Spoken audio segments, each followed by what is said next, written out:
Esselamu aleyküm aziz ildeşler. Assalamu aleyküm. Sapara, Halmurada, Aydın. Ya salam. Aleyküm selam. Selam yaşlılar, vatandaşlar Kardeşler selam. selamun aleykümler. Kalmıra dağa salam. Kovmuşsun, bağ mısın? Köptün ver görmedik. Kemiğinde tenem kovmuşsun. Govu govu. Assalamu alaikum hormatly vatandaşlar, Sapara, assalamu alaikum. Merdan Aydın, size de salam. Sağ olun, oturan mısınız? Govu sağlık. Ve yaşlılar köp deyimen kicicek bir ara kesmeden son. Yine tazeden ekranlara çıktık. Şimdi devam Halmurada etmekçi. da bağışla kemiğini. Halmurada da gittik. Gitti arada şu neme gittim ki diyende Kabul'a. Zatlara çözüp geldi şu tayda. Halmurada. Ben gidenimi konumu yer velerinin, o da fayda oturmaymış. Canımı sağ esası da. Yaşlılar o yine adamlar toplanyanca şu. Ya bugün 4 saat bundan ön o Kabul Taliban'ın eline düştü ya da düşen yalak oldu. Şu arada bir nemetsek ildeşlerimiz hem toplanyança. Ondan sonra biz soru cevaba geçeriz. Yani her türlü mesele boyunca. Sapara sen başlayacak mı yaşlıya, ben başlayayım. Sen başlay Kalmıra dağa. Uğansan bilen yakından tanışım kan diyen sen.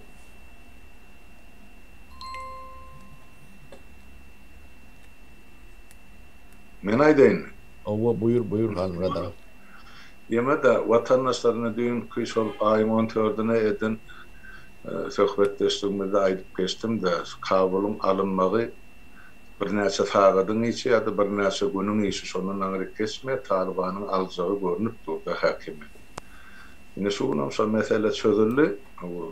3-4 yerden habar çeşmelerinden okap gördüm. Taliban häkimi de alypdyr. Ýani Awganistanyň prezidenti wezipesinden ýüzlenirdir. Unu wagtlaryň hökümet döredilýär. Şol wagtlaryň hökümeti de ozal ilki döwür. Yani Awganistanyň hökümetine işlen ya da Daşary işler ministrligine işlen Abdullah diyen bir şol wagtlaryň hökümeti dönmekçi diýilen habar bar. Nähil bolsa da şol ýagdaý Awganistanyň syýasy ýagdaý üýtgedi şuň. Näme netije berer, onu ýakyn gelecek görkezler, öňünden onu parlatyp o bir plan çyzyp şeýle bolar, eýle bolar diýip görläp otursak, olam ýalňyş bolmagy mümkin. Şoň üçin ýani Awganistanyň içi territoriýasy ýani kowçumlaryň ýaşap milletleriň ýerleşişi orny dörli olaňam her seniň özüniň men bilýän şo 42-43 ýyl mundan ozal şol görün bilen zatlardan uğralyp gelýän olam her seniň özüniň her welaýatyň özüniň bir siýasaty bar, ýa her seniň öz bir lideri bar. Olar bir kowçumlaryň oturan orada şol ýanky tire taýpalygam bar. Ondan soň biri oňuşýa beýleki oňuşana biri berilen uruşýa ertesi ýenem ýaraşýa. Şeýdip şol halkyň gözi ýanky 1977-nji ýylyň Sawur rewolýusiýasyndan bäri, Sawur diýenim şu aprel aýynyň rewolýusiýasyndan bäri 44 ýyl uruş gidipdir. Tapara 4 nesil doguldy şo taýda şunça ýylyň dowamında. Olaňam gözüni açyp göreni uruş, ýara, ölüm, gyrylşyk şolar ýani. Ölümem ýok, bennelerde bilimem ýok. Ýemesi dahodny ýemelerim, o bohojolugyny ýemesem tuğdagy ýanky göknar yetiştirmek, teriyek hem gerayın satmak bolupdy. Indi şu döwlet öýel başyny öýelleri gurjak bolýarlar, Islam döwletini. O näme derejede başa barar? Onu wagt görkezler. O ýöne bir zady belläp geçmek gerek. Taliban öz döwrüne ol ýanky igile göni garşy duran. Ola bilen hem söwüşenler. Şol wagtyň özünde de Talibanyň ýolbaşçylaryň dilinden aýdylýan zady olar şol teriyek tewdasynyň edilmegine düpgete garşy. Ýöne olur gurmakçy bolýany Islam döwleti. Bu nähil Islam döwleti bolup biler ýanky bir aýdaly bir İslam dinine de bir topar akım var da olan o zaman tutyanı var, ortalık var, o modern dünyanın İslamı var, dini var, onun görüp ötesi Avrupa devletlerinin başka yerlerde ayal gıylan hukukları var, bir topar yerde okuna kaskerçilik yok. Nahil bolar Afganistan, onun yakın gelecek korkular. Men ediyan aladan topara so Türkmenistan'ın serhat yakıp oturan yani inkılap demesinden sonra, so revolüsyodan sonra yani Sovyet zamanında Afgan tarafına geçen ve Türkmenlerimiz var. Yine sonra so tayda kaldı da deryanın arasında. Yine onun akbali gati bir hukuklu var men gördüm. O tayda Türkmenlerin iki bölününde biri Taliban bilen bile Sumal savaşıp dönüp beyleki bir bölügün Taliban'ın karşısına savaşıp o tayda Türkmenlerin bir tarafta yavrağlı bir derli. Yine situasyon şuları yalı kıysa çaysa men bilyen görüyen dağdım şu dağılın dağdım vakti orkada sapar. Her bir şehirde hayır vardır Halmurat. Onu yani bir türlü gen dağıtlar var bizim bilmeyen dağıtlarımız kan olmalı. Yani ursuz alınan velayetler kende. Ya da adı urslu yani pek vakti o yüzden katı çalt.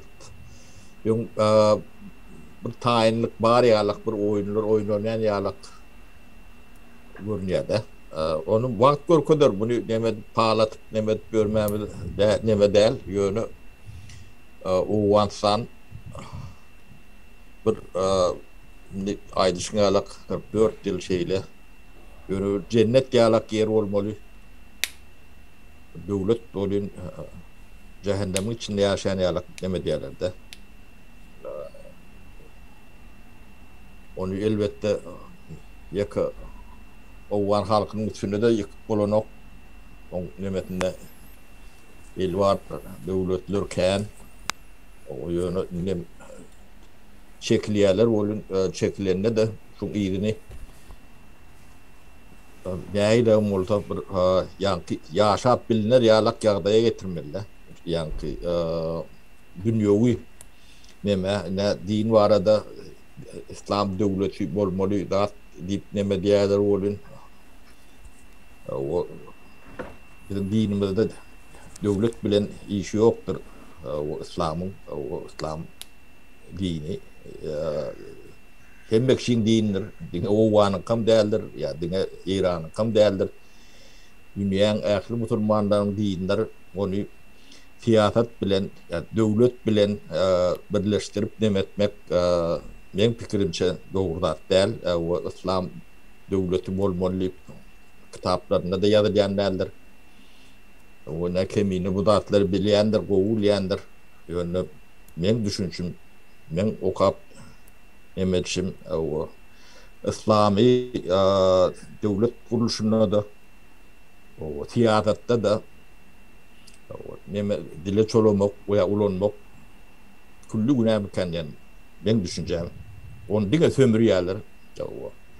İslam'da millet cahil olmalıyla diyelim. Ben tartışmadım.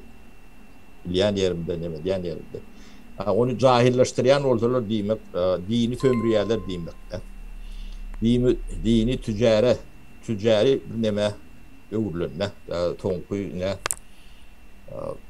30-40 yılla hatam neme bunu bir kaptallan karşıdaş nemelere bulunan terörizm nemedip o yani şu gromolon İslam dini bilen ne işidin ne taliplen kaltaşan yeri yok din bilen kaltaşan yeri yok da yani Allahu Ekber deydirip şunu oynayalar da o şolon her şeyin anartında da bir devletin yani ulu devletlerin radvetler yatıyor onun batları katı doğru atlarını koyup aytmadılar. Bolmasa bular yalak büyüce bulan hiçbir iyi olma mümkünçülüğü yok. Bolmalım değil. Resmi devlet kuruluşlarından, reguler armiyalardan güçlü bolup biliyede devlet değil, hiç sat değil kurulmalar. Yara öndüren ok, Misal üçün. Etker tayinlanok. Misal üçün. Seri işte bir günün uruşun bir günün neçe milyonlar duryanlığını hem kişi biliyor. Onu öyle dünya bilmediklerini olup yani Türkmen'in aktivite alak demeler oynayalar da. Onu hem bedat ne akıllı huşlardan seyredenle görünüp durandır. İşiden bir şey olmalılar. Bir devletin yani 5. 6. yani gizli ölümlerden bir deyip hata ediliyor. Ben dememdir. O Taliban'ın medresesinden başladı da. Taliban'ın medresesi bizim Türkmen Üniversite İnstitütlerimiz bilen 5 senedir yani kader çıkarışı neticesinde deresen onların bir devletini, yurdunu, yaşayıp bilinir yalak devlet etmediler. Bizimkilerin son etkileri de. Yani Türkmen üniversiteleri, institutları, sonra kotoran adamlar demediler. Onun yönlerine de diktatura deyip perde bahane da diktatura yani diktatörler niyaz ve neme de şunun önündeki perde tabi institutlar, üniversiteler yıllar 50-60 bin, 100 bin adam yetiştiriyor. Nujel çok içinden biri sizin hak saadetiniz beyle öğret bilmeye deyip bilen ok ya da sizin o huzurunuz beyle öğret bilen ok deyip ya da ne o köl açtılar kumun orta arasından 8 milyar pul verip onun boloru alaklar değil geleceğinizi şununla alak var şu bilimleri veriyen üniversiteler, institutlar olmalı. Ya da Ayva'da da neme kuruyorlar. Ya da bank sistemi yok deyip bilen neme ilim, bilim vardır. Üniversite şu zatları öğretmeliler. Yani devletin kuruluşu yanlış. Ya yukarı bilim şu zatları öğretiyen de adam. Şunu yukarı bilim değil yani. Onu kutorup eline diplomalı pişsade yaramayan olsun. Yani Taliban'dan medreselerden üst tapağı yok. Yani yurdu neticede yaşar yala etmediler. Ne bizim yani talipleri olurdan çekinip yani emedik görsü olayım öğrendim yani görmeli. Yani Türkmenistan'ın üniversiteleri, institutları taliplerin medresesinden üst netice veren yeri yok. Düğünden yok. Netice orkuttu da. O tayda urş gidipti da. Ön adamları yaşap biliyorlar. Türkmenistan urş yok. 60-70% göç ediyor da. Onun toprağında da yaşar yalıktı. Ketelçilerinden, nemesinden, bundan ağrıya hatan mesela. Ağız boğum yok ünvanda. O yaşalıp görülün, yaşalıp bilinecek cennet yalık yer de o tay. 30 yıl bundan da. 30 yıllar şu Türkmenistan'ın institutları, üniversiteleri, yukarı okuyucuları neçe 100 bin spesyalist yetiştirdiler. Yurdun neticelemesine de seyret, tembelade netice öğrenirler. Onun bir kaynak diyen diktatörün boynunu atacak oluyorlar da. O atarsanız, onun günahları var, onun yok diyen adam yok. Siz ne? Çörüğü yengden yiyenlersiniz. Nesil yetiştirip gördüm. Dokun bilim veriyen, ilim veriyen diye pul alayan. O da atlan cevap karşılığı bulmalı mı sen? Benim fikrimce yani bizim granitin bu tarafı ile o tarafının lokan vurup yani imtihan yaşat bilme nemesinde lokan tapağı da yok mu kan yani? Onu kimden korkmalı? Neyden korkmalı? Bu da atlan hem becerdin vakit korkuyorlar yani bizim yardayımızda olonkudan öğürler. Ben düşüncüme şeylere halmırada.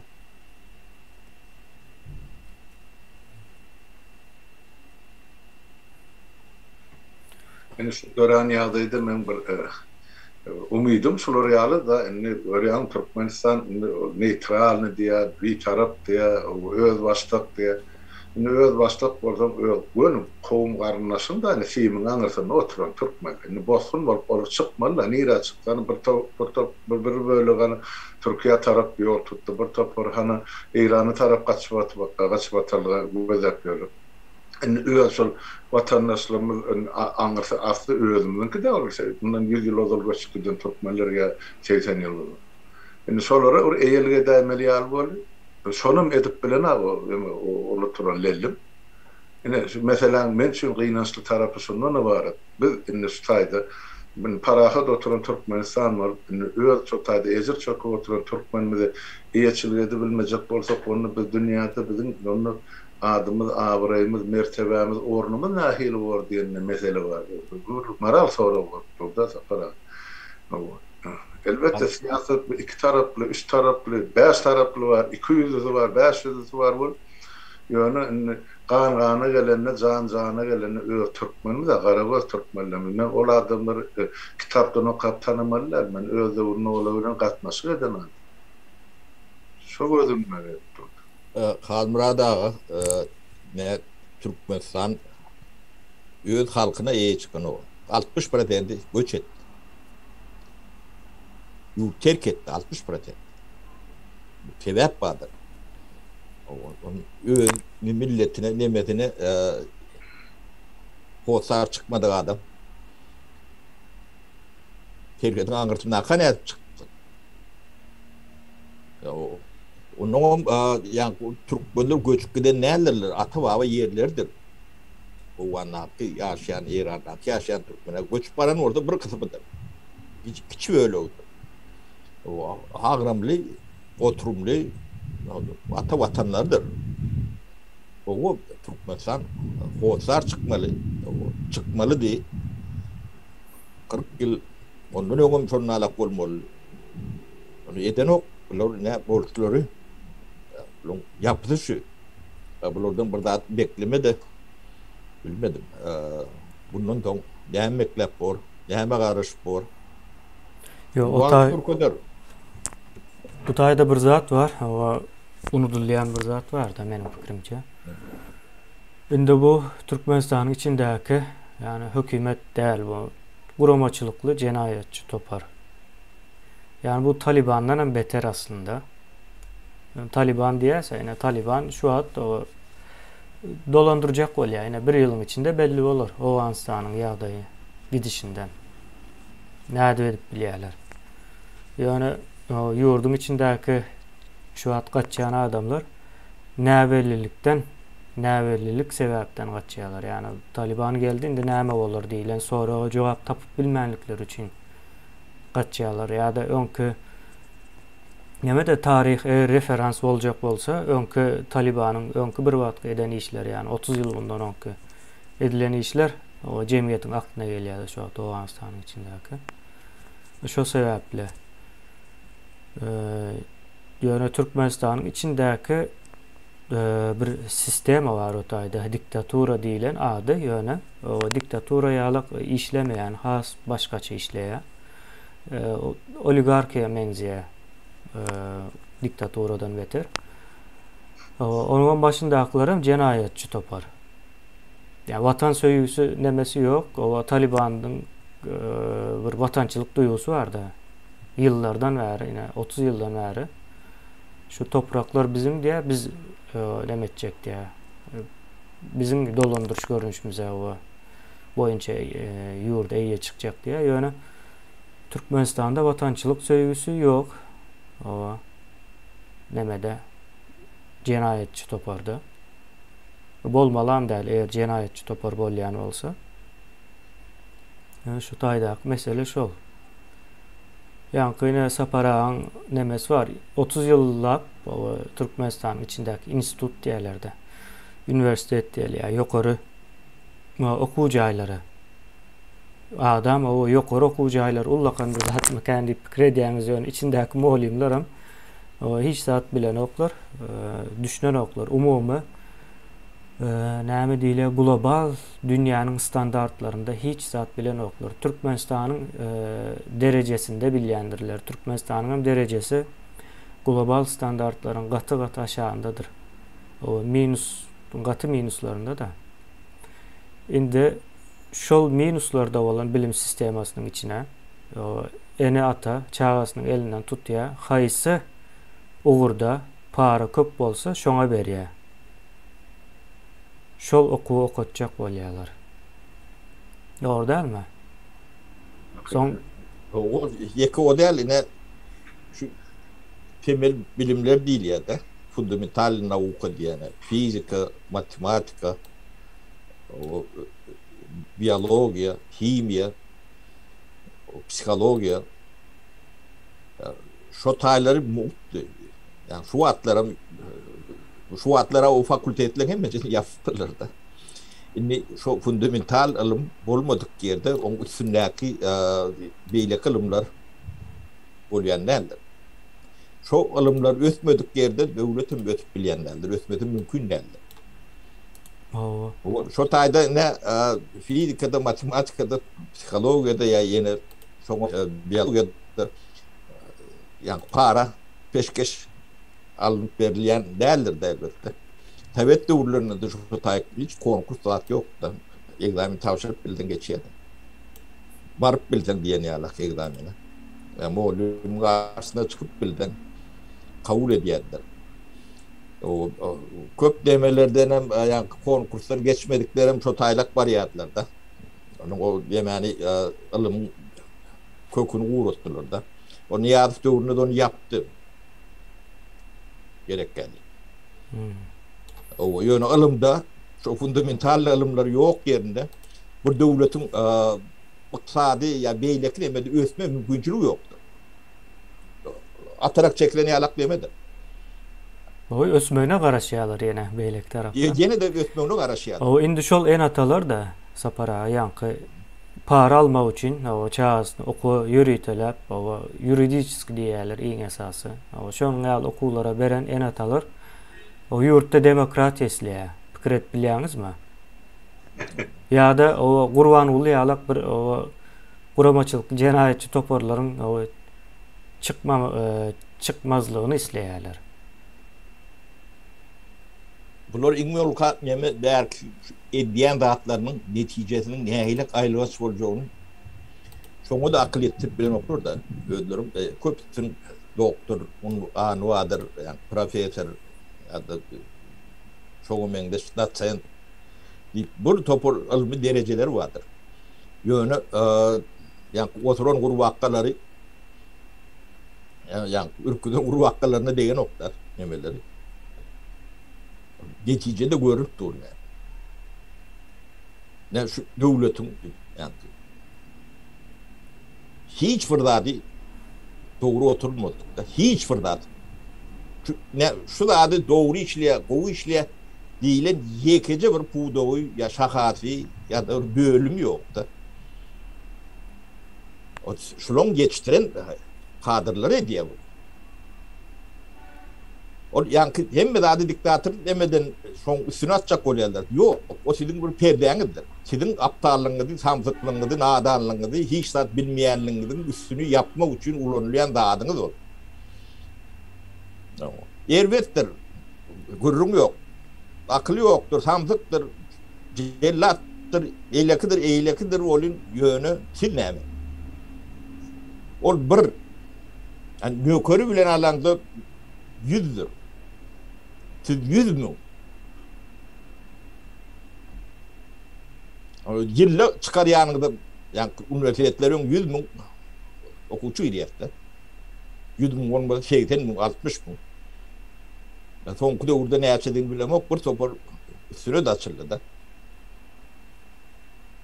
Bu yetiştirilen adamlar içinde 5'si, 10'si, 20'si çıkmaz mı? Yok bu beyle değerliler. Şeyle olmalı. O çok kağıbatam şu taydan çıkan adamlar, prokuroram çok içinden çıkan adamlar, iqtisadiyetçisem, yani ministrem, beyleksem, çok ucaylardan çıkan adamlar. O yolloş rektirler cevap berýänsiňiz. Cemgiýetiň öňünde, taryhyň öňünde. Siziň ýetişdiren adamlaryňyz şular. Boşuna ýönüp adamlardan para alyp o ýaşap görmek bilen neme ýokdur. Bir ýerde jogan bermeli o. 70 bin, 80 bin dolar verip medistut, yuridiski deyip katıp oldu. Şu daydan o çıkan adamlar ne edip yurid olmalı o. Para verip giren adam. Onu deme yıkacak bolýarlarda şu sanak diktatör ne şular neme yok. Siz ortaksyňyz. Şulan edýän jenaýaty nähile agyr bolsa, hemmäňiz ortaksyňyz. Ana cemiyet sizden şey dip sorar. Başkaça soramaz. Sapara o bir soru var. Açık temana mütkedeli ve gowy bir soru. Geçen bir gürleşen bir wagt bir gürleşen temamyzyň üstüne. O badam o diye. O Sapara Türkmen guruluşuk baronları ve baronlaryň ownuk guruluşukçylary diye. O illüstrasiýa bolurmuş olara diye. Yani haýyş jogap berin dipdir. Yani guruluşuk nemelerini sözüne edýän olmaly da uly milyardlyk guruluşuk nemeleri olmalı da Türkmenistan'da 3-4 sany. Nemäniň daşynda mıkan diýen o. Recep'laryň daşynda bolmagy mümkin. Olary goşýarmy bilemek. O onam Recep'lar goşýan bolsaňyz içine goşup bilersiňiz häzir. Bize de düşnükli bolsun. Deme her zadyň demeti vardır. Yani sen iş näde boldy? O näçe çağırlyň? O her obyektin, proyektin demeti vardır. Tender dokumentleri vardır. O dokumentlerde de pahaty vardır. O salynan binaňa öýdi vardır. Taýdan ölçäp bolýar, görüp bolýar, teredip bolýar, bahaty nemetini. O hakçyl gazan jeden bolsa bökü pulunu getirirsin. O halky beýdip toýmaly bilen neme ýok. Dün hemme kişinin dem olmalı. Ya da hiç kişi neme bolmalı. Ha, mecbur edýän ýagdaýlar vardır. Onu düşündürer aýdar. Ya tüýt näme karar berdi? Şoňa görä nemede. Bu da atlar ýanky bilinmeýän, görülmeýän, ýanky iýi tapylmaz diýilen bir düşünje watda. Ýanky Türkmen nemesinde. Ýok. Burada diken boldum. Öýden duran bolsa, o da atlar hemme jetim. Şo döwür üçin bagyny çykaryp bolýar. O çiziň balan pulumuz wadyr. Onuň aradynda kime näme atkaz etdim, näme nemetdim, näde bolýar. O näme üçin beýlekler almatdan seni aldyň. O da atlar hemme jeti. O ýeke Türkmen nemelerim däldir, daşary guruluşuklarym nemelerim wadyr. Mesela hemme barlan bilýän da atdy.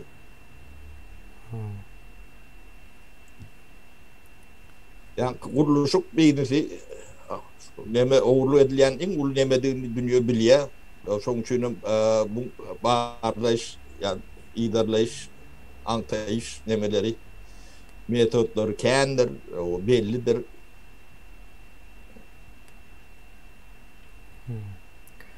O şu wagt birden pikirini ütketsen hem bolýar Saparaýna meniň aklymda. Ha, diýme döwlet ilminde ama 25 ýaşlylar keminde. Şunu bilin, döwlet gerek bolsa amnistiýa etdiler. Şert goýar öňünde nemedir. O döwlet ilminde ama 18 ýaşly baýdylýar da. O döwletiň behbidine, ýani jemgyýetiň behbidine näme gerek bolsa döwlet karar alýar. Gerek bolsa amnistiýa dediler. Gerek bolsa bağışlarım, gerek bolsa atarım, gerek bolsa yakarım. O şo wagtyň nemetine görä, şertine görä, ne Amerikada da atda da ýani adalet bilen işbirligini edýän bolsaň, o türmeden hem çykarýarlar.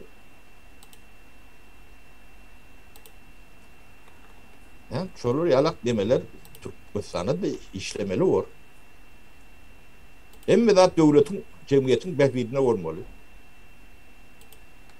Ben düşüneceğim şeylere, o kanunçular ne diyen olsa, şunlarla da aydın, elini kaldırıyor keminle.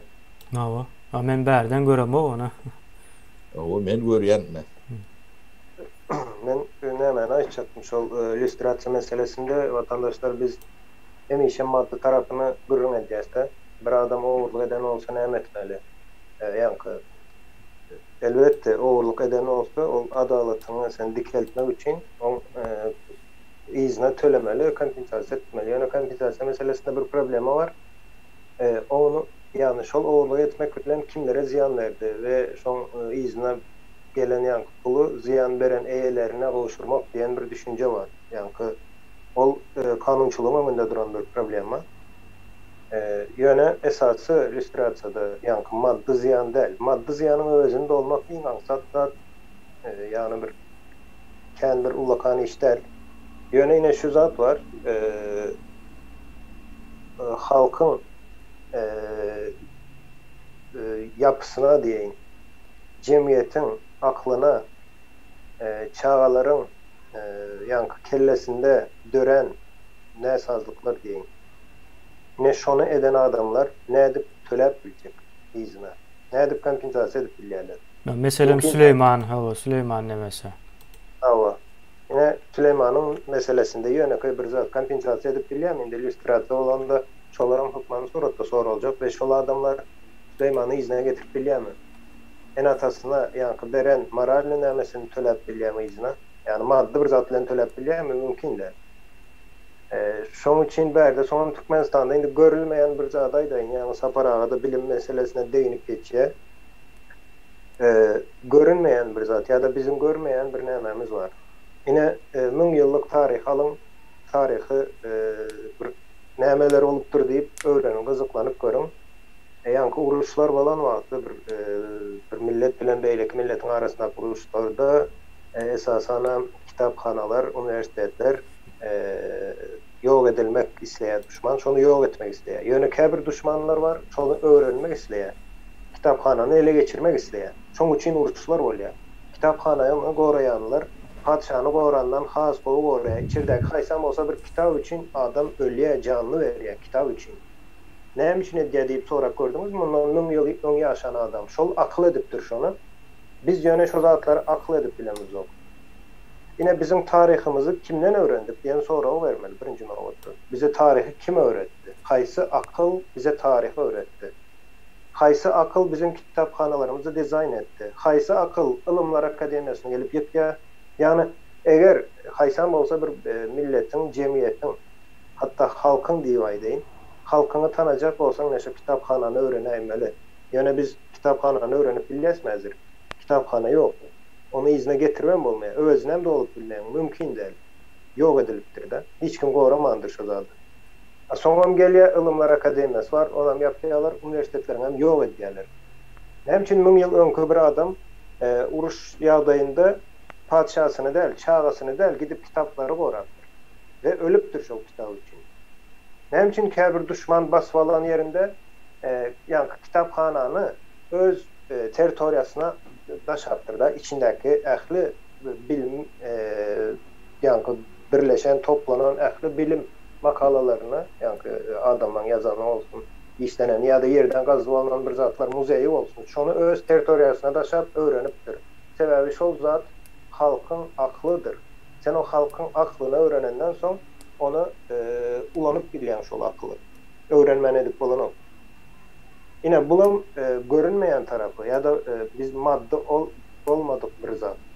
Yani Türkmenistan'da 30 yılda bizim yine şoňa yani toplanan kitapxanalısı olsun, beylekisi olsun, muzeyi olsun, şu zatlara gelen ziyanlıların oğurluktan belki milyon etse deyip ben oğurluk bilen denecek değil. Sebebi $1 trilyon pul oğurlan hiç zat onun yanında sebebi onun izne getirip olmaya mümkün değil. Yani onu tezelden yok edilen bir zat izne qaytıp gelen o ya da yakıldı diyelim yok edildi. Sen onu ne edip izne getirdin?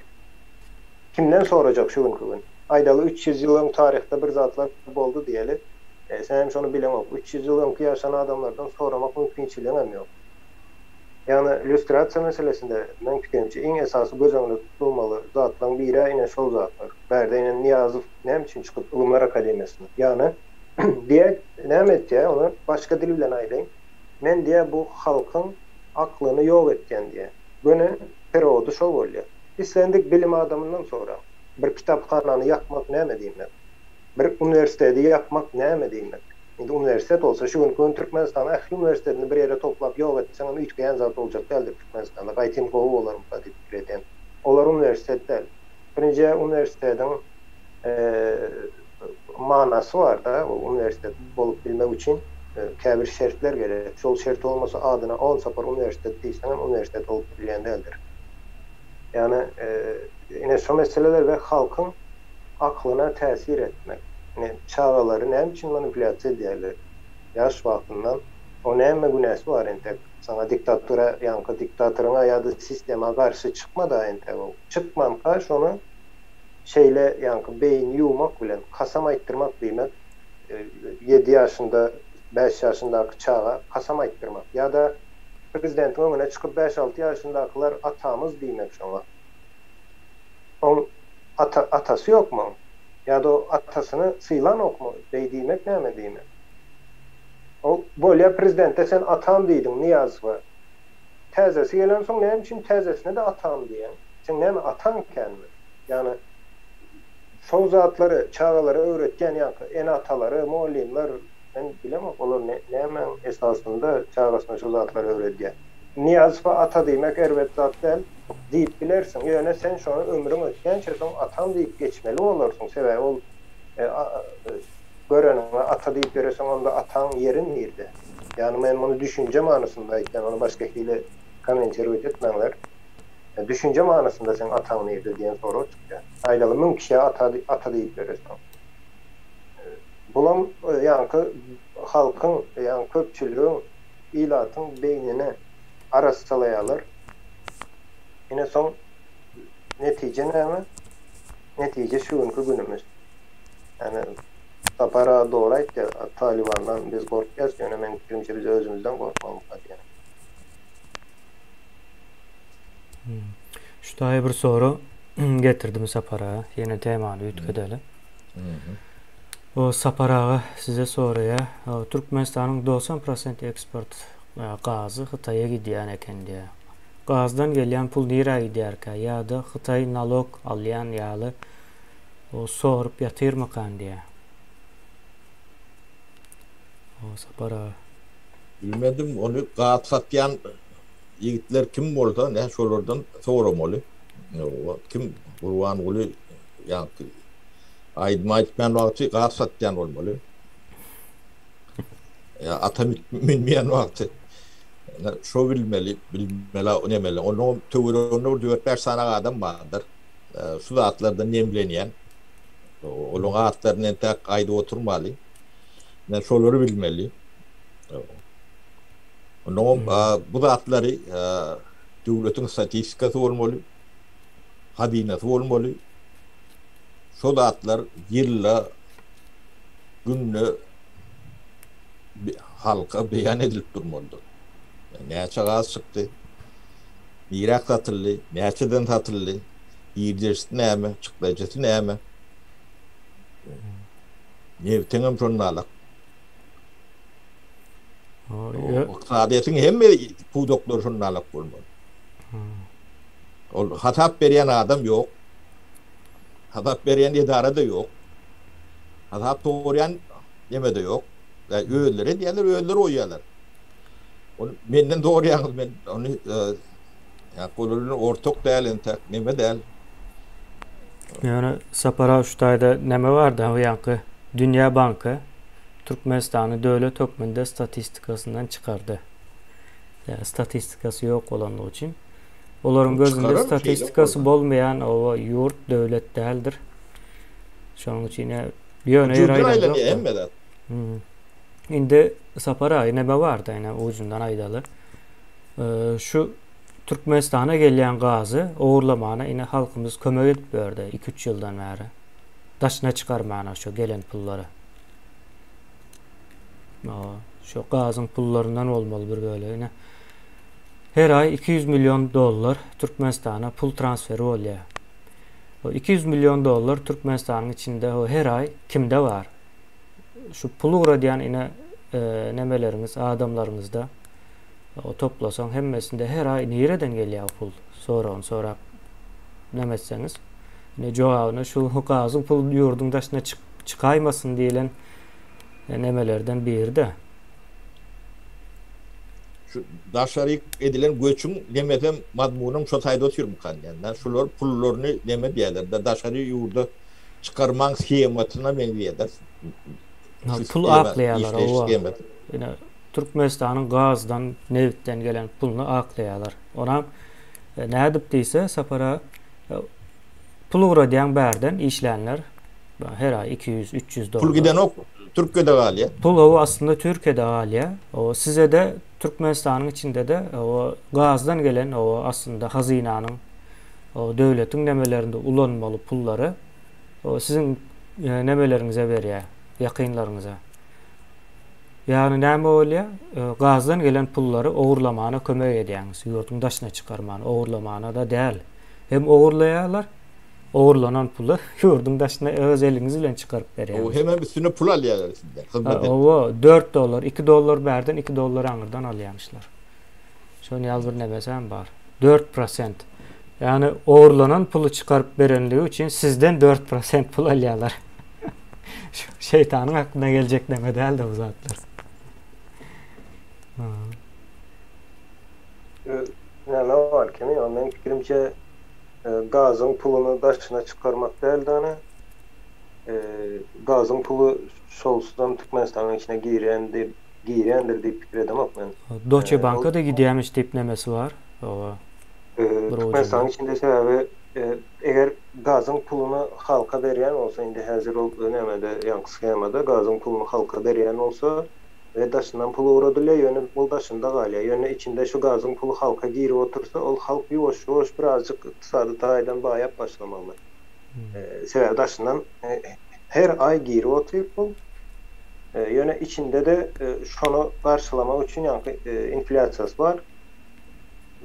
Doların bahası arzallığını ol. Yani eğer hakikaten gazın pulunu halka geçiren yağdayında gazın pulunu bazara sokulsa her ay 2 milyon dolar Türkmenistan'da şu an manat bilen dolar yani bir manatın 1 dolar yağlık olup kalmalı. Ve taze giriye de yani düşündürüp bilendir diye umumiyete. Yani berde şu sistema Türkmenistan içinde şu 1 dolar aylanıyor. Siz berden uğratacağınız ol bir eltip veriyor öyündeyken yankı dolar bozyana veriyor. Hiç haysının içinde de bir resmineme yoktur. Hemmesem karavazlar bunlar. Yani kanunun dışındaki işlerin. Hemmesem şonyalı. Berden pul uğradanından başka hiç kere eline bir veren oklar. Pul uğradan hakkında bir dokument veren ol beriye telefon numarını yazıp kopyalı nemeleri var. Yani numarı zaten yoktur. Üstelik koymuşum. Bunu deme bir jen üstünden aylayalar. Yani iki kurtun varlığın esası ve yani birjadan yani eksporta edilen haritleri satın almak için manat bilen satın alıyorlardı. Onun şulon daşary yurtta bir topor firmaları var, bilinçleşen adamları var da. Yani şulon adından son neme diýerler. O perdede bulanıyorlar köp yerlerde. Kädi göne diýenlerim var. O yani gerçekse resmi kurs bilen badar nemeti 6-7 etse. Bu 10 etse. Ya 10 etse. Ana şu pulu manadı getirip veriyorlar. Bunu aklemen. Resmi kursdan hatap görüdür ya. 10 etse drone yerinden kazanç. O yani birjada da dinle öğeleri işleyen. Öğe adamları. Onun bir kanalın bir katı kovuluyar. Ne Türkmenistan'da 3-4 tane kuyruğun vardır. İngulu milyarder, aşağı yannak milyarder, yine de 3-4 tane koloryalık milyar demeden adamlar vardır. Şu at güneme yağday şolon öde aralarında gidiyor uç. Yani birinci adam olmak için. Bir aktivist neymedik kıyırış bir ürünler vardır. Olur da yani şolon kölögötüyle nemedilen nemeler vardır. Şolorun önümü. Şolon önümü. O adamların hemmecinin atlarını bilýär, emelerini bilýär. Edýän oýunlaryny bilýär. Ne şoň üçin bir ýörükde institut döretdik. O ne düýbüni tuttuk. Orada ýuwaş işläp başlar. O yani Türkmeni öwrenmek üçin. Bu Türkmen diýilen zat yani göçük bir nemekende. Yani canlar eken. Bunu öz işinde de öwrenmeli. Dünýädäki Türkmenlere öwrenmeli. Ýeke Türkmenler dünýäne öwrenmeli. Dünýäň ýerak bar ya, bir ýeresinde. Şoň üçin şol atlary nemetmek üçin ýörükde institut o da yani kıban yerine kıban etmeli işlere aslında şu olmalı. Bilgi analiz etmeli, öwrenmeli. Käbir betbagçylykları öňünden görmeli. Ýuňlanmaly. Bilgi aktarmaly. Bilgi ödlemeli. Bilgi dürlü demelerde. Ya şu hemen düýbüni tutup ýör. O ýuwaş işe girer. Hemme zat bir günde birden edilen zat däl. Sapara. Şu atlıkça hazır üýtgeşik soraw ýok. Bir sorapdyr o nämçin protest meselesi diye onu Halmıradağ'ın kanalyna girseniz Halmıradağ'ın beren jogaby bar. Şu jogap O adyny dogry oý protest diýmen sabotaj diýen. Sabotaj. O zatlaryň bandy şodur. Düşünmeýän boldyňyz soraw beriň düşündirip aýdaly. O adam pasolstwaň öňüne baryp nämes bütün halka halas etjekmişmi diýilen soraga jogap berip bilseňiz baş üstüne ýa-da sabotajmy milyonlarca halkyň gözüni gorkuzmakmy ýa suwun çykarmakmy biziň häzirlikçe neme bilen derdimiz ýok. O halk ine neme bardy Belarusyň halky milyonlap 3 aylap çykdylar. Milyonlarca adam 3 aylap çykdy. O näçe netije bermedi diýilen soraw berin. O soň seniň 10 sana adamyň netije berjekmi? O neme däl de üstümizden günah düşsün de edel meselesi däl de bu zat. Şonuň üçin o sabotaj o edenler görnüp dur. Neme ýalak.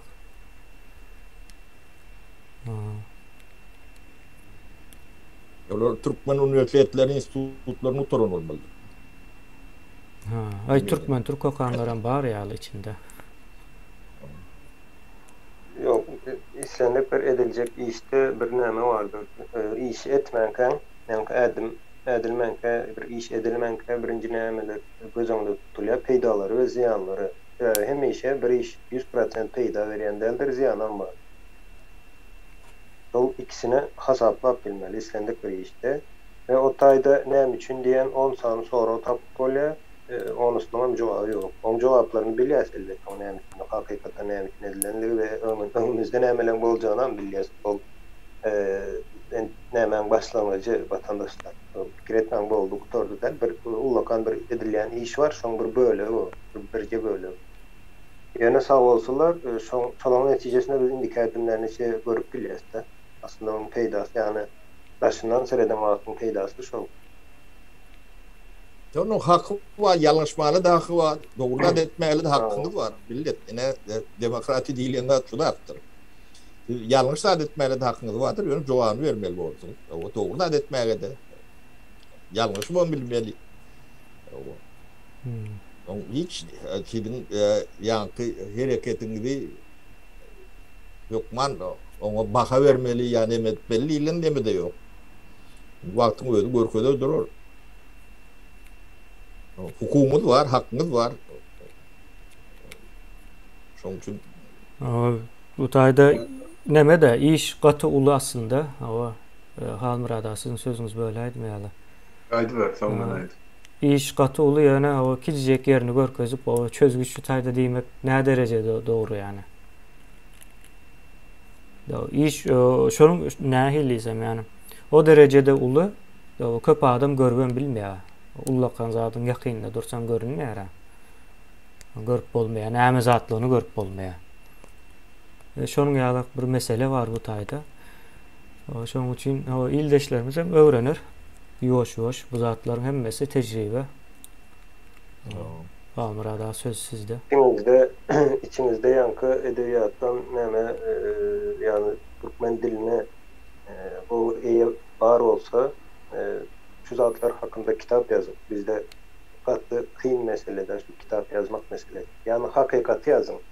O milliyetçi duygusu bilen değil, hakiki nämeler bolýar diýip kitap yazın. Ya da birini tarap tutup yazmak kitap diýmek değil o zatlar. Propaganda bolýar. Yani hakiki ilmi nämeden kitap yazın. Şu zatlar tarihden emas bolýan zatlar aslında. Yani yazıp bilýän bar bolup. Şu gün kitabı yankı paýlama maksat. Mesela internet diýen näme var. Instrumentimiz var. İstendiği adama paýlap bolýar kitabı. Satwan bilýäňiz. Yani kazanç etmek isteýänler. Yani kazanç etmek diýmeýin o kitap yazan adamyň o bir işi ona hukman soratda tölebi bolmaly. Galam hakkı bolmalydyr ýokma. Galam hakkı. Şu zatlar üns verilen ok ýöne bir miras bu zatlara. Iň bolmanda biz öz tarihimizi özümizden başka hiç kim kadrından bilmez, hiç kim doğrunu öğretmez hem de. Yine özümüz şu an doğru yazıp törküzüp biliyor.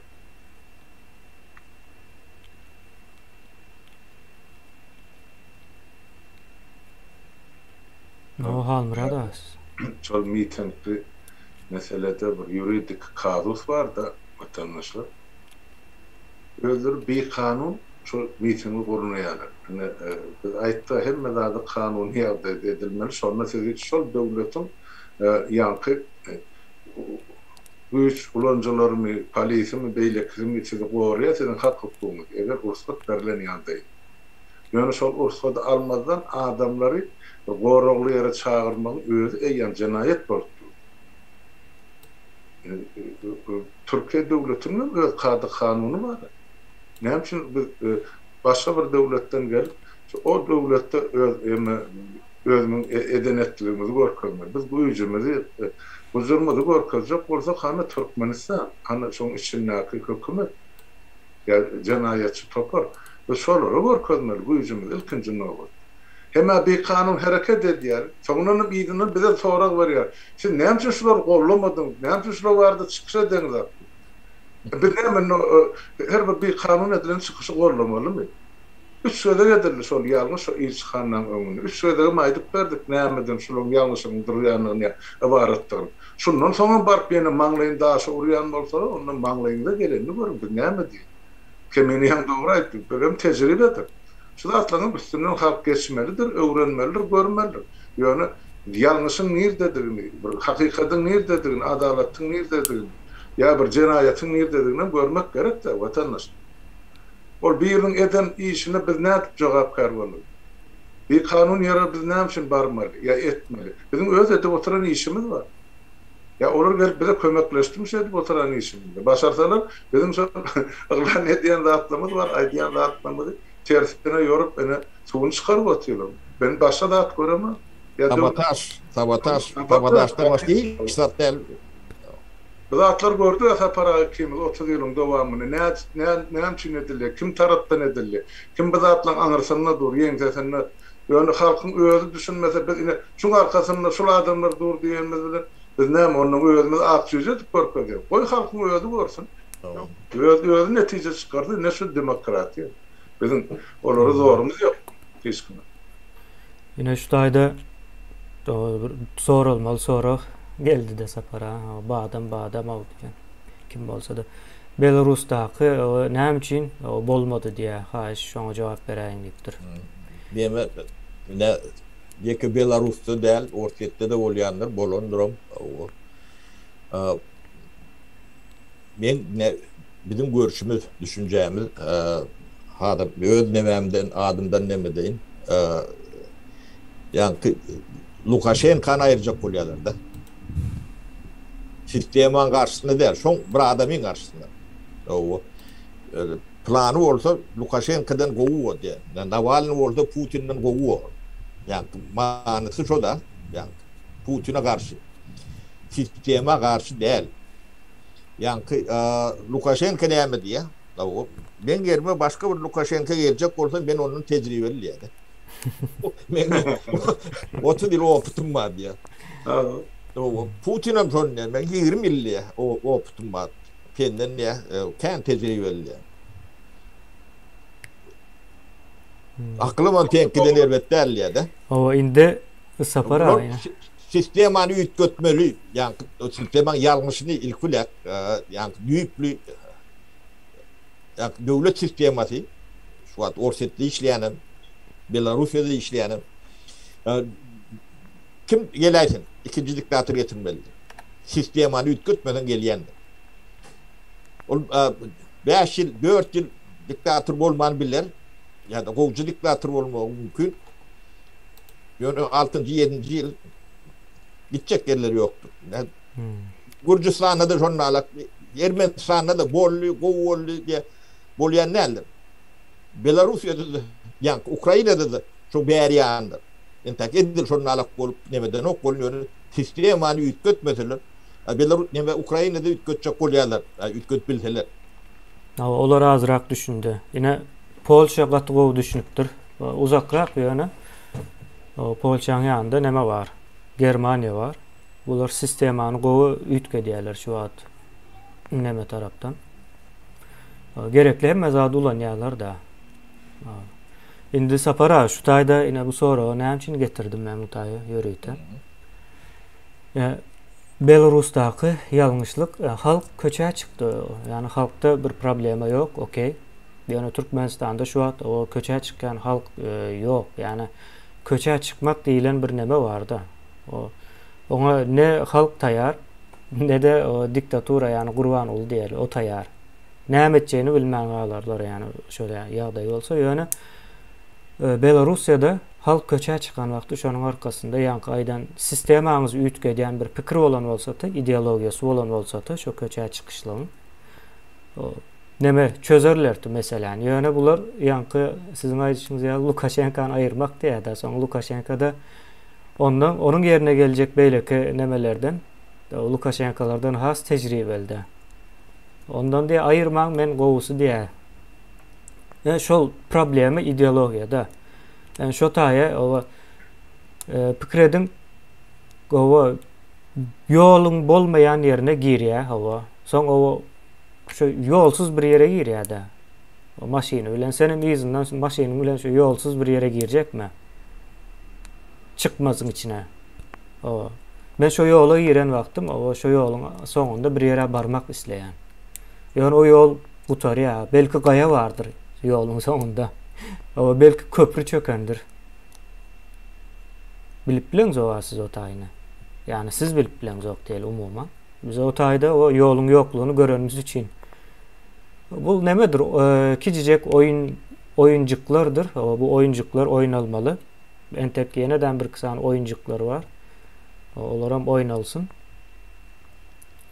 Ondan soň görberes. Yani yine ildeşlerimiz hem görür düşünür. Ya neme de çılşırımlı ýalak görünýär. Men hayran galýan bu zatlara. O çılşırımlı değil aslında. Görünüp durda seyretsen o bir adam o duydansız 10 tane adam toplap o miting ediyor. Belki bilmedim yani halk tomaşaçı hükmünde mi o taýda neme yer alýar. 10 tane adam çıksın bizim tomaşaçı bolaly.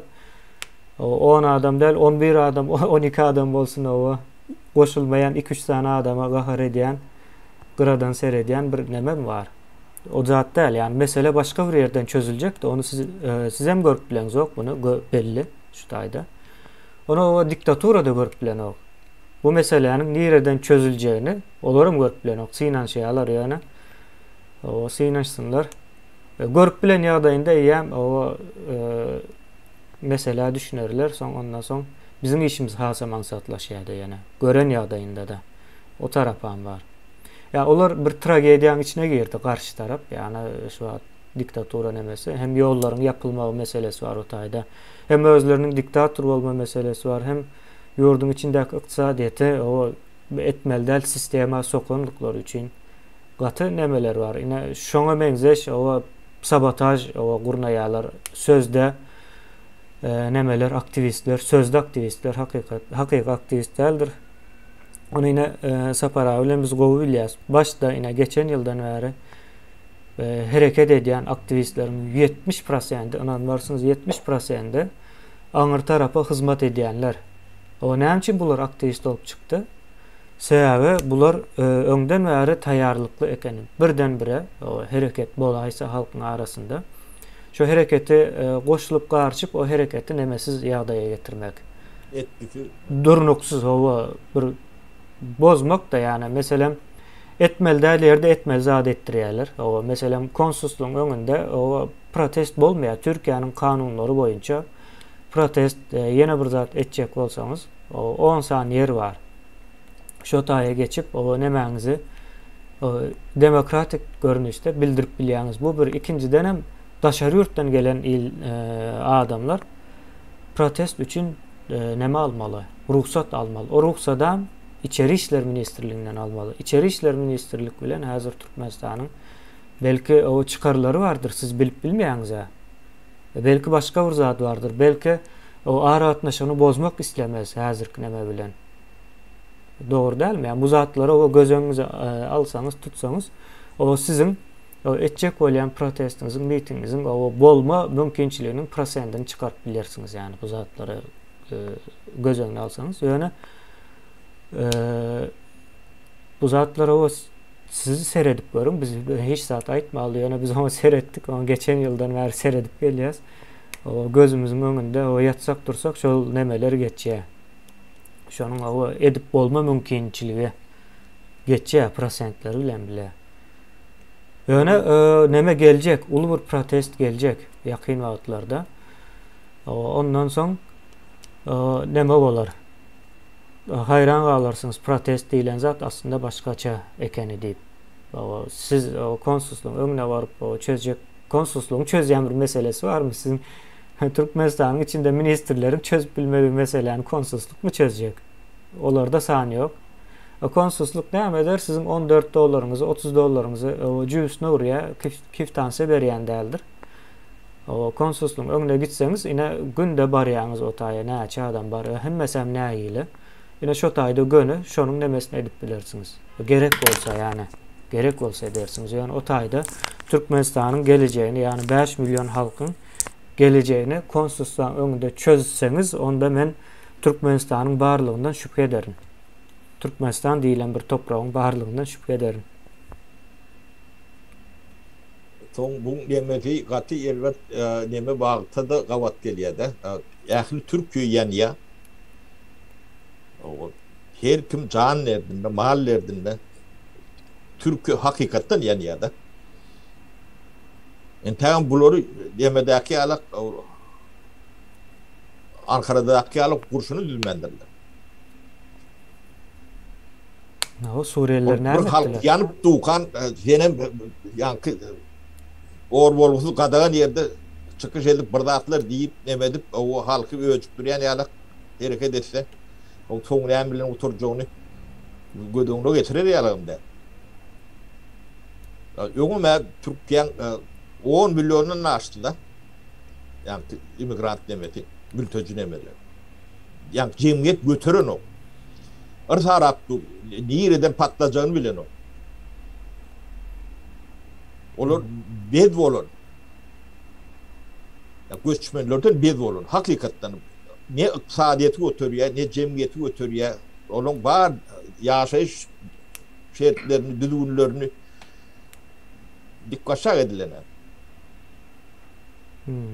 Şu ýagdaýda da senem orta çıkıp bırdatlar talap edýän bolsaň talabyň beräýmekleri mümkin. Ýöne näýilek talap? Yo talap näme etdik yani talabyň nämeligi belli däl. Ente onu aýtmadylar. Talap näme etdi o taýda. Bugünden belli bolar ha zat proteste çykýasdy ya. Protestin talaby näme? Gaçyp atalga ýa çörek ip beren ýeriňiz şo taý.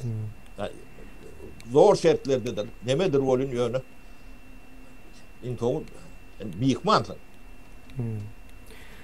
O son yine şu tayda o hem kime agent deyip geçtiniz diye de neme Agent diyem yok. agent Ini ben şuna cevap verin. Bir agent diyem yok. Hiç adam diyem yok. Şulun yani soru vermeden şuları cevabın verecek geldi. Beretim de gelen yok. Nikle soru mağam. Şulun bağdağı yoktu bir için. Hiç neme. Ediyen datlarım sabotaj onun adına aydıldı. Düşünmeyen oradan okan sabotajın ne eylettiğini, ne edildiğini. Onun şu doğru olur vermeyen. Bir için o datları hiç ne gıdıklandırıyor ya. Hakları var. Geçsinler ediyen oldular. Biz bilen bağlı yerim yok. Nemeli yerim yok. Bir de gıdıklandıracağım olmam. O atlarına tutup burada at giydireceğim olmam. Deme de Kapara sen yani doğru ayttın da o Türkiye devleti munça migranti ya urustan kaçıp beleni ya göç ediyanini götürüp bilene. Birinizene ana Suriye'den 4 milyon adam Boston bölükte. Olar kabul et. Mungam iyi düzülene. Indi şol Suriye bilen Türkiye'nin arasında yap neçe kilometre 3 metre büyüklükte beton çektiler de adamın. Indi şu İran bilen Türkiye'nin arasındaki yolda nişmal beton vurup başladılar. Yakın günlerde. Sebep bunu o Afganistan'ın gelecek Boston'dan sonra olur bir neçe milyon var. Türkiye'nin iktisadi yağdı, katıp çökkün. 2 yıl beri yine pandemi zararlı Avrupa'dan otak turistler var, dinç alıp bilene. Esasen Türkiye'nin gircisi, turist emesinden gelip durdu, Tuğdağı'nın turizmdir. Bizim yigitlerine kıyılamızın şu zona ya şu Tuğdağ'a hizmet edip afisant mı, ya nahar pişirici mi, yenem pizza akıdıcı mı, yani şeydi pul kazanıp verdi. Onların bir topar kazancından deyin. Yani şu yağdaydı da yine de o devletin bir zatları talep etmek bir gelişikli mi ki? Talep edecek olsak öz devletimizden, özümüzün şu cenayetçi hükümetimizden talep etmeli. Başka yerden talep ediyor. Ya Birleşen Milletler Kuruması diye, ya yine hani bir de halkara devletler kurumaları ne için sereden Türkmenistan'ı Vakcanla özün Türkmen ol, öz devletini özün seyretmesin, öz problemini özün çözmesin. Kim der sana kaptalın problemini çözüp versin? Hani şu mahal, yine bunu aydın misal olup durdu da yine o Afganistan'ın içi. O yenseden oynalayan oyun vardır. Yani sonra da şu Taliban ve hükümetin davasına da urusuna da daşından devletler şumar koşulsana. Özünü çözün diye içinizdeki problemi. Bizim özünü çözmeli Türkmenistan'ın içindeki problemi. Şunu etmeyecek olsak o bir gel etmeli bizim tayyarasın iyisi var, yurdu var mı? Yok, şu emigrantın adırak yeri var. Paris'de, Fransa'da edip bolya, Çekoslovakya'da edip bolya. O adamın şu tayda ignap bolya. Bak pasolsudan ağdını o ay ne mi demen olsa. Ya Çekoslovakya'da. O yanıp durun bir yerde demeseniz o bir ters deyip gidip olmalı. Tapara berde başta kemine. Yine şu zat var. Yankı men maksatlarına söyleyeyim. Biz sesimizi dünyaya getirmeli. Sesimizi dünyaya getirmeli. Sesini haçan dünyaya yetiştirmek istersin. Haçan da dünyanın başına gelen bir hopu gördün. Onu dünyaya aytmak demek. Sesini getirmek demek. Yani sen öz problemini dünyaya getirmek. Yine başarılı devletlere tutuş dünya sesimizi getirmeli diye. Olur. Bizim Türkmenistan hakkında bilyenimizden 10 kat 40 kat bilyeler. Sizin o dünya kuramalarınız, insan haklarını koramalar, olur fikir etmen. Menen başta fikir ettiğim yine şu Türkmenistan problemaları karşına çıkarsa neyle olur? Son seyrettiğin, araştırıp yankı öğrenen bilin. Aslında biz bilemiz o Türkmenistan için ne bolyan. Bilyas, yüzeysel bilyas. Olur içindeki yankı toçkalarına çebilyeler. Ne menen bolyan. Geçen bir İngiliz dilinde yankı ne menen çıkıp birazcık periodum edip verdik. Çolun Türkmeni var içinde bir sanı olan Kırkbatı'nda Türkmenistan'da yaşanıp yine şolar nemeleri biliyor. Bunu serip gördünüz mü? Yekece bir kuramanın bir nemesi diyeyim bir böyle küçük bir böyle edeni işini 4-5 kişi. Yani fikir etmen biz sesimizi dünyaya yetirsek hem zat düzeler yok. Bizim o yetirecek sesimizden 10 este köp zat bilýär olur. Türkmenistan hakkında, şertler hakkında, yaşayış hakkında adamların. Yani şoň üçin biz eger mitinge çıkacak olsak, men mitinge çıkacak olsam birinci nowatda maşgalarymyň öňünde mitinge çıkaryn. Yani çağalarımın, garyndaşlarymyň öňünde miting geçirer. Ine şolam doğru mitingdir. Şolara düşündürmeli. O gerekler pasolistwalaryklary olara o Türkmenistan'da Gurbanguly prezident diktatör diýip aýtdyň, näme aýtmadyň bilen okmalar. Yok. Birem geçen ýylky oyunu var, ine geçen ýylky oyunu o ýatdan çıkarjak bolýanka. Geçen ýyl hem oyun etdiler ha. Yo etdiler ýöne näme bilen oklar uzun vadada halka bähbitli boljagyny bu zatlaryň. Elbette. Onu planlayanların beyine azrak kiçirek olmalı mı kendi yani? Gowu yani. Yankı islendik bir devletin üýtgeşiginde täze bir näme reformalardy diýeň. Birinji nowatda şüphe diýen zat gelýändi. Ine kime inanjağımızı bilen ok, size hiç kim inanan ok diýerler. İnanmamak iň uly yani derecedir. Sebäbi şondan soň başlanýar. Näme üçin diýen soralar. Eger hemme zada inanýan bolsaň, ol hiç zat diýmek. Ýöne ine halky diýmeýin, şol ýanky dörep barýan düşünjäni bölmek üçin, düşünjäni ýalňyşdyrmak üçin Türkmenistan şu günkü jenaýatçy topar näme etdi ýa-da beýlek şol sistemany goraýanlar näme diýdi, biz bulary ynamyny ýitireli diýdiler. Aslında önüm ýokdy, ýöne illüziýa bardy. Indem hiç kime inanan ok. Ine şo taýdanam üýtgeçikler başlayandır. Onu yakın vaqtda görüp başlarsınız meyvelerini, eden işinizin beydalarını. Yani eğer hem mezada inanyan olsa adamlar hiç sad edip olmayan. Kaçanda inamsızlık göreyen olsa, birbirine yankı fikirlere karşı gelse, nämişin diýip toora verip bilýän olsa, şo yerde dörep başlaýar. Revolýusiýa. Şondan başlaýar ya.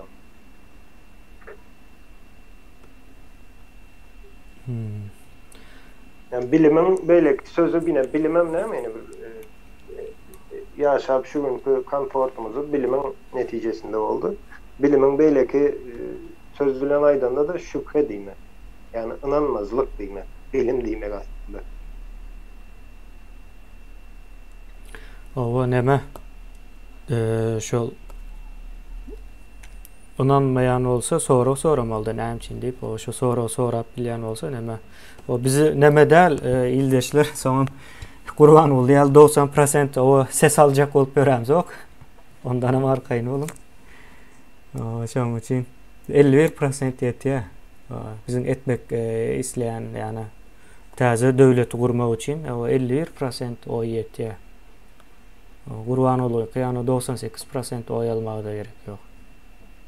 Bu zatlar hem näme etme. Ýöne bu oyunun yeniden bir versiyası var. Olar hem oynarlar, taýýarlanýarlar da çäge. Näme oynasak diýip o gawat gerek bolsa o ýolum görkezýäs oyun oynamaklar üçin. Azyjyk ucundan. Oyun ine giňişden oynalan wagty ýöne täze Türkmenistan gurulýar. Bundan soň hiç kimin demesi, şüphesi bolmasyn, o inanman bilersiňiz. Ýöne o näme mümkinçilik görüp bilersiňiz öz düşünjäňizde. O ýa belki gurulsa, o men soň ornum näme bolar diýilen, o sorap özüňize şoň jogabyny berseňiz gowy bolar. Hemme değişli bu.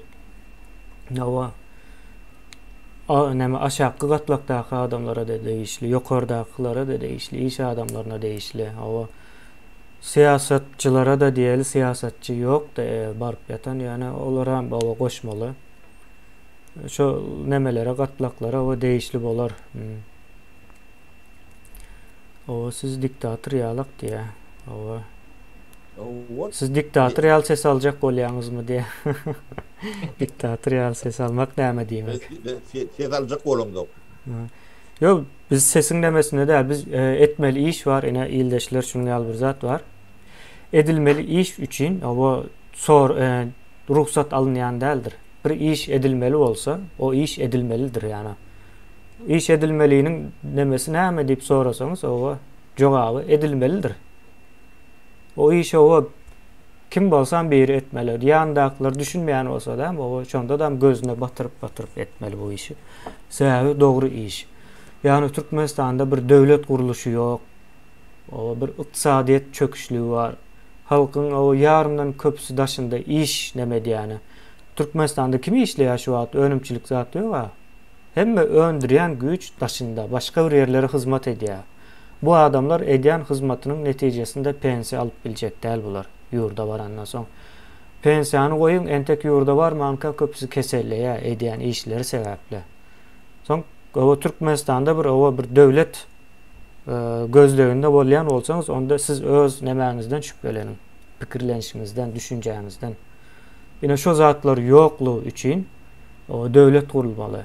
Biz bunu Sapara bilen geçen ýyl, hatta bir ay bundan, edil 13 ay bundan bir eden çıkışımız olmalı. O Sapara ene Türkmenistanda problemalar sanadı. Ondan soň men bir soradım Hatayda. Sapara o näme etmeli şu problemalar çözmek üçin diýip soranda Sapara döwlet gurmaly diýdi. Hökümet gurmaly diýip aýtmady, partiýa gurmaly diýip aýtmady ýa şu taýda. Döwlet gurulmaly. Döwlet hemme zadyň hemme bütün sorawlara jogapdyr. Şonu gursaňyz ine diktatoryňyzam gidýär, diktatura da gidýär. Ondan soň diktaturanyň döremeginiň öňüne alýar bu näme? Döwlet gurma meselesi. O täze neslin öňüne atýar iň esasy zat. Yani Halmurada ýalňyşsamam ýaşlar bilen ýalňyşjak diye o şu wagtda çelliğine ýalňyşmady. Nesip bolsa da ýalňyşdyrmaz. Beýleki ýaşlaryň nemesine o öňüni açmak. Ýöne ýene bir zat bar bu taýda post-sovet sindromundaky adamlar bar ýene şu taýda. Näme diýär Muraly Garagumly diýärmi näme şu wagt meselem sabotaj edýär-de. Ýene sabotaj näme diýip sorasaňyz, ýene şu wagt kommentariýalarda Muraly Garagumlyň edýän zat sabotajdyr. Bu adam kim? O bir wagt milisiýa bolup işleýän adam gelýär bizim garşymyza durýan bolsa näme diýmek bolýar bu? O taýy goraýar, garşy tarapy goraýandyr diýmek ýani. Sen o ýurdun içinde 3 sançaň taşlap gelýän bolsaň bu taýda öňkü ment bolup diýmek sende ulur problema var ve senem sabotaj etmek islersin. Näme üçin senin o düşünýän sistemaň nemesinde daşına çıkıp barýar. Yani senin düşünýän sistemaň o post-sovet sindromunun nemesi içinde sen o pikir etmän post-sovet sindromundan o ýurdun daşına çyksaň, o bilim alsaň üýtgeýe çykyp bolýar diýip däl. O gaty az adam çykýar. Ýurdun daşına çykyp iň az 10 ýyl ýurdun daşynda ýaşap o Türkmenistanyň içine soň bir kezek dolanyp barandan soň köplenç post-sovet o sindromunun nämeligini bilip bilýär we o adamlar döwletiň gurulmagyna garşy bolýandyr. Olar ine kijek bir o nemeler bilen güýmenmek isleýärler. Pikir edin ine 10 sany garynjanyň 10 kylalyk demiri o itekläp o ýerine üýtgetjek bolşyna aklyňyza getirip bilýäňizmi? O demiri 10 kylalyk demiri o ýerinden üýtgetmek üçin bir neme gerek? Bir maşin gerek ya, bir zatlar döretmeli, planlamaly. Eger güýjüň yetmeýän bolsa, sen 10 kyladan az bolýan bolsaň. Ya şonuň ýaly dip neme edilýändir bu zatlar. Düşündürüp bilendir diýip umyt edýärse edilecek işler gaty ol, yani düşündürüp bolar ýaly bir saat, ýarym saatyň içinde. Yani kemine ne düýüplü problemalar onlar çatını, belki de yüzler çatını adak geçtik de şu 2 ýylyň içinde. Ödüm hemme dedem düýüplü. Aňyrdan gelýän çözülmede bolunmaýan datlardyr. Ýene şu arada bir ýerde yani şunu ýalňyş ýani näme diýip bir replika ýa bir dat eşitdiňizmi? Eşitýän däldi. Diýmek bular döwletiň büyük problemleri bilen işi ýok. Ya düşünen oklar. Ya da düýünden o datlar bilen işleri ýok. Onu başka bir ýerler çözmeli. Aparar, bir problemi vardı adamlarda soruşmaha. O bir topar ýaşy gyýyr gelin orta çykdy ýaşy orta internet mümkinçilik berýär da kim näme getmejek. Yani mesela en gıynaşlı tarafı Şol adamlarda döwlet işlen tecrübesi yok birinciden. Ondan sonra döwletin ahil dolandırmalı diyen düşünce yok. Bar bolsa, hiç bolmanyşy bizim aýdan dartymyz, ya bizim ýaşlymyň hani öňe süren mailnamalar var, programmalar var, beýlekleri var. Şu olaryň özlerine garşylyklaryň programy goýup, ene şuň haýsysy, hem has bäxtbitli boljak bizim Türkmen halkynda. Ene şuň üstüne bilerip oturup, emme ýa-da çoro ýa çaýsa otmaly ýa çemçe döwmeli. Yok, bular dine şahsiyete yapışýar. Sen elbetde ol gowy. Aýhok kimin näme gowdugyny biz näme söýüşmek üçin şular ortaga çykdyk. Barın işedin, halk çöktün. Bizine mıkbalımızı, sizine mıkbalımızı. 2 yıl ver aydık geliyor. Sen katı doğru verledin de Zafer. Sen aydiyen yaklaşın, yer reformu, su reformu, ama o boğaculuk vardı aydın mı? Ben yeke yerde 2 yıl, yekece kadar ki sormanı, şunu karşılıklı düşünürüz ve diyen adamı tapmadım.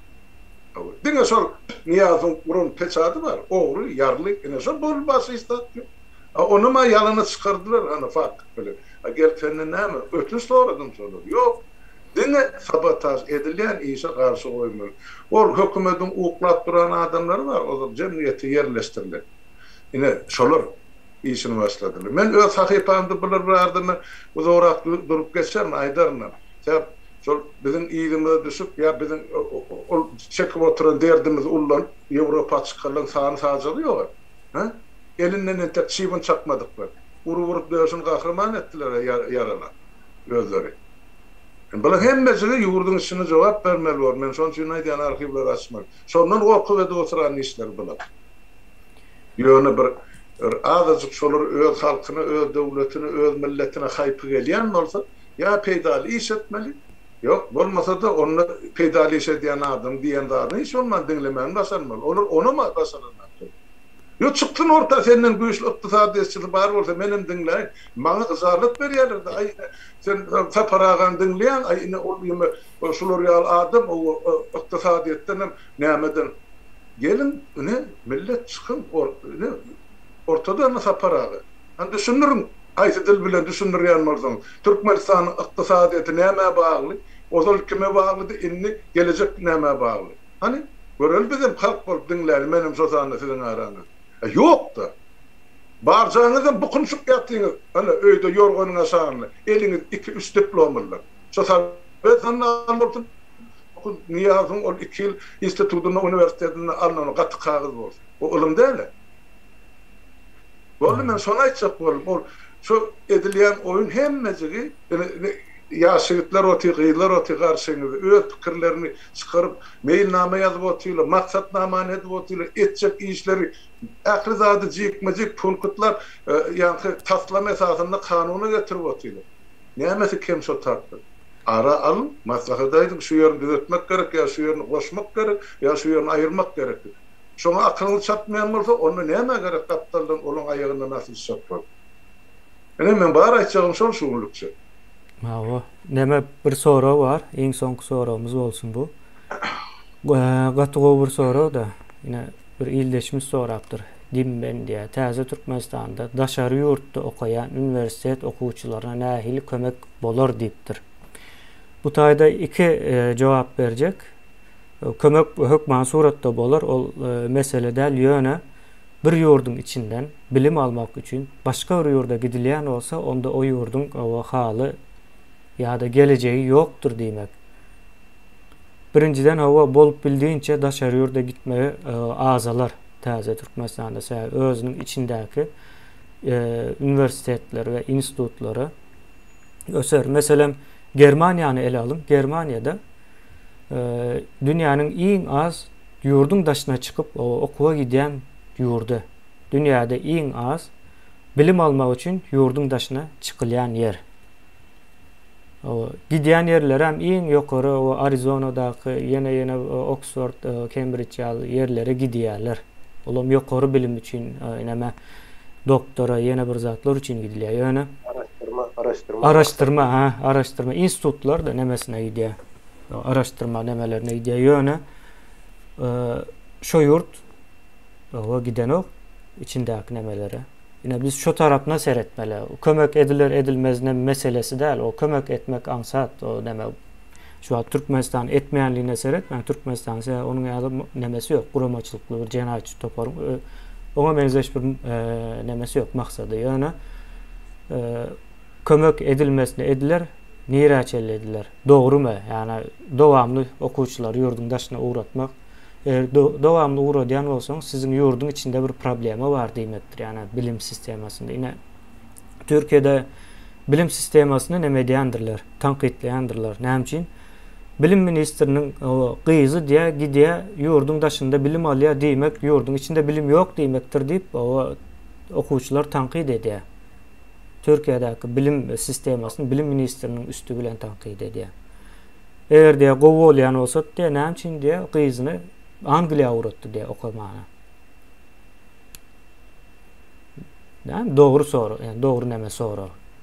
Yani biz şu tayına seyretmeli, biz o kömek etmek iyi ansat yeri uzattı.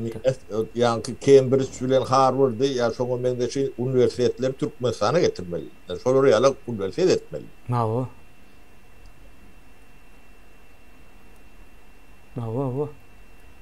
Ne? Ruhsat bolsanız. Men bir daha da aýtjak ýa-ni yine şu ähli bolýan zatlaryň içinde nämeler var da internet var, ekran hemme çykyp bilýär. Ýöne meni de inandyrýan bir zat var. Ne üçin hiç kim ne mülk diýilen zat hakynda görmeden o. Bu elbette biz yankı postsovet sindromunda mülk sözü yok. Ya da o adamlar mülkün nämediğini bilen ok ve onu düşündürülen bilmeye, göz önüne de getirip bilmeye. Yine menazir nämen aydan şu postsovet sindromu olan adamlar mülkü yankı nesline näli täsiri var. Devletin baylığına, devlet mekanizminde näli yeri var ve kanunçuluğunda näli yeri var. O taýdaky hazynyň rolu. Yani ähli renkleri bilen bilelikde mülkün nämediğini düşündürdiğip sonra düşündürüp bilmeyen olsa şol postsovet düşüncesi bilen ýaşaýar. Sebebi şoň mülksüz bir yankı vatandaşlar diýende devlete emele getirýän maşgalalardır şu taýdaky maşgalalar. Eger sen maşgalalarynda ya da hojalyklar diýeli. Hojalyklarda mülk düşüncesi olmasa o mülkün özem yok. Ne edip biz haysam olsa bir devlet hakkında gırrım edip bilelim.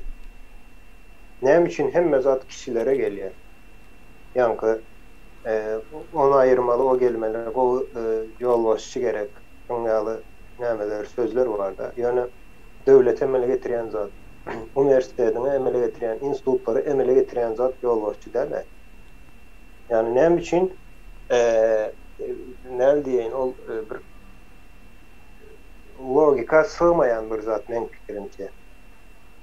Yani deduktivni bir düşünce del, deduktivni bir fikir del döreyen bir zat del. Yani diýmek bir logika yok o taýda. Yani gynandyrýan zat şol. Näme üçin şol zatlar çykanok, orta çykanok. Ya da Maşgaly institutu hakynda gürrüňeden gördüňizmi birini? Maşgaly institutuny gürrüňi ýokdur hiç ýerde. Maşgalaň bolmadyk ýerinde döwlet bolup bilmeýär, mümkin de. Halkam bolup bilmeýär. Hawa halkam bolup bilmeýär. Ya da näme üçin hiç kim soranok, bizde näme üçin kitapxana ýok, näme üçin şu günümüzü geçmişi bolýar biz o ýok edildi. Onam yine öğrenip tapıp bolýar ýene aýdýşaly üniversitede doktoralar Germaniýa mysal üçin araşdyrma üçin ya da isledowniýa üçin aslında daşaryp çykýarlar. Sebäbi dünýä diňe Germaniýadan ibaret däl we olar onu düşünýär. Onuň üçin daşary çykmaly bolýarlar. Biz hem onu belki daşarlarda birerleri tapıp bileriz öz geçmişimiz hakynda nämeler bolupdyr. Iň bolmady şu günkü näme üçin ýazýan adam ýok. Hakyky renkler ölen, doğru renkler ölen yazmalı ýöne. Soň nemämize geldik.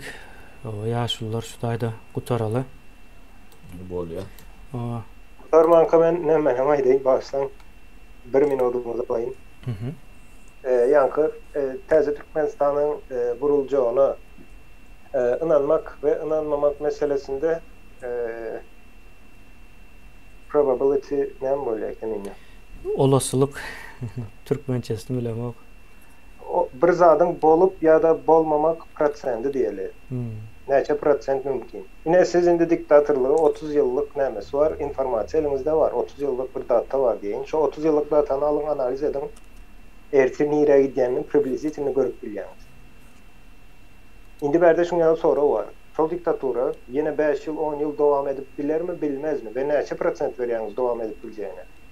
Ve täze Türkmenistanda ine edilýän işlere seredip görün. Ve bizim edýän işlerimizde diktatory ayırmak ýa-da goýmak diýen düşünje ýok. Bizim edýän işlerimizde ve aramıza gelen adamlar ýa-da düşünjesi Ferdi Muhammedowyň maşgalasy däldir. Olaň düşünjesi ilatı, şu günkü ilatı bu durmuşda yaşatmak ve gelecekki neslimiz üçün bir platforma taýýarlamak. Yani häzirki dünýä şertlerine laýyk gelýän bir platforma taýýarlamak. Aslında halkyň islegän şol zatdyr. Halkyň islegi diktator bolsun, bolmasyn islegi ýok. Her kim gowy ýaşamak isleýär. Çağasy üçün bir zat goýup gitmek, mülk isleýär her kim. Onu aýdyp bilmese-de. Ýöne näme üçindir hemme zady şol diktatora baglaýarlar we çözüp bolmaýan ýaly dünýäde. Indi şu täze Türkmenistan gurulmaz diýen adamlara mene şu zady hasap bakýarym. Diktatura näçe ýyl ýa-da şu günkü jenaýat topar sistemasy näçe ýyl dowam edip biler. Ve halkyň nägileligi näme seredip görün 30 ýyldan beri näçe esse köpelipdir. Ähtimallyk ekeni. Aýdym, ýyldaşlarymyz ýazdy. Ähtimallyk diýär. Ine şu ähtimallygy seredin, haýsy ähtimal? Elbetde diktaturaň galmagy aýdaly 5%, 10%, onu 100%, onu özüňiz ölçep näme edip bilersiňiz. Şoň täze Türkmenistanda ine videolary başdan görseňiz hemme zat ýanky studentleri nädip stipendiýa meselesi we stipendiýa diýmeýinden kömek meselesi diýin. Şolara kömek näli döwlet tarapyndan we iş dünýäsi tarapyndan näli kömekler edilip bilinýär. O zatlara mı aýdyp geçdik biz? 18 ýaşyna gelen wagt olaýan $20,000 ýakyn pul bilen çykjak okuwdan. 18 ýaşyna ýani ýokary okuw jaýyna gidip bilsin diýip. Yani döwletiň ýöreýte şoňa bir programmasy boljak nesip bolsa. Onda şu taýda boldy da ýaly. Bolýar ýigitler. Aýtjak zatlarym hemme jetin aýtdyňyz. Sag bolun. Menem hedil edip dinläwatyn ýaşla berýän jogabyny aýdýan pikirlerini. Albrada meni öwdüň, indi beýtme, Yok, zapara yok, getirdim koysunlar karşılık bilen ýaşlara da size de beýleksine de kime gereken bolsa. Bizden bir görün şolun döwlet programmasy, gelecek üçin, halk üçin, watan üçin. Näme diýär şu biziň aýdanymyz ogurlap ýygynyň suwuny çykaryp buna halka hödürleýär de, eýtmel, beýtmel. Halkym hamlyk däldir, düşünýändir bu. Olmara da var. Ine men ýalňyşmasam kimine bilen bir bundan 6 aý öňgörleşdim şu zady. Men aýtdym, näme üçin diýdim, biziň edýän tekliplerimize hiç gili yankı bir karşılık yok. El bilen tutup olur ýaly bir. Yok diýdim, kemine aýtdym. Eger şuň ýaly gitse biz degradir ederiz diýdim. Kemine onu aýtdym men. Bizim hukman suratda oň ýaly bolmasa bir zat diýen näme üçindir ýalňyş ýok. Şoda ýok, olaram bir çykyp bir yankı degerli, düzüwli teklipler edämeler ýa özünikiň aýtmaly. Oyunu şuraya rak bolsa şeyle var. Vatan hemmemize deňdar biriniň üçine biriniň watan näle ol hemmemize deňdar. Şoň üçin şol nädip gowup gurup bolsa nädip düzedip bolsak bolsa pikirlerini aýdyp bermel. Özlerine pikir ýok. Pikir aýdýan oglanyň üstüne dana sürünip oturýar. Ýok biz apara kim öwrenlik biz atlar 30 ýyllap näme diýseler bulawmyzyň ýeri ýanyň geçýär. Ýöne ol bir orta çykan ýaşlaryň üstüne ynançylyk edip oturmak olum bir geçikli. Onu tapynda getirip ortada goýuň şulara garşylyk bilen göreli. Näme bar berde aýyplaşarak ýok. Bular ýa kemine bulun atlary wa aýdyp bersene adyna. Galkeeper diýen ýalak. Haýsy? Gatekeeper. Gatekeeper, gatekeeper. Gatekeeperler o. Bu Türkçe tercümesi aktivistmiş.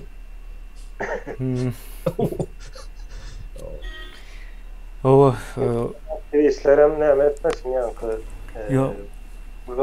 birinin göğününe değmek niyetimiz yok yöne. Yok yok. Esasını hemen yani bolyan zadı bolyan yalaydılar. Sonra özünüzü ulandırmayın. Aktivistlere öz sizi sebep ulanıp bolya. İstendik adamı eğer onun kellesindeki düşünceni o kat bilyen olsun şol adamı ulanıp bolya. Şunun için ulandırmamak için ne etmeli? Hem işi öğrenmeli. Her gün öğrenmeli olan fayda zatlar. Şu yağdayda sizi hiç kim ulanıp bilmezseniz bu biri ulanan yağdayında seni olayım hem multuna ulan ya işsat karşılıklı ol beni en kıynandıran zat.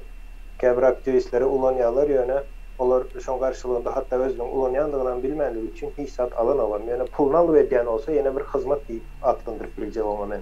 Ýöne ol hyzmatdan da o erwet zat ol. Size ulanýan bolsa, haýsam bolsa bir urama ýa-da bir akyl. Şoň üçin özüňizi hemişe gelişdirmeli, hemişe täze nämeler boşmaly. Menen başda çykanda köpçülüge hak hukuk öğretmeli diýip çykdym. Ýöne oň ýaly däl eken, ýani ýalňyş eken menen. Bu täze goşulan bilgiler netijesinde şonu görüp bildim özümdeki ýalňyş. O hak hukuk o nereden gelýänligini bilmeli. Hak hukuk meselesi nerede çykýar? Şo zada o bilmesen hak hukuk öğretseň peýdasy ýok howalarda. Bu arlaşyp gidýär zatlar. Bolýar onda şu taýda otaraýala. Ha bolýar ta bolun. Illeşler taglykda görüşeli. Yiğitler de sağ olun. Sağ olun. Sağ olun. Aydın kemini separarı sağ olun.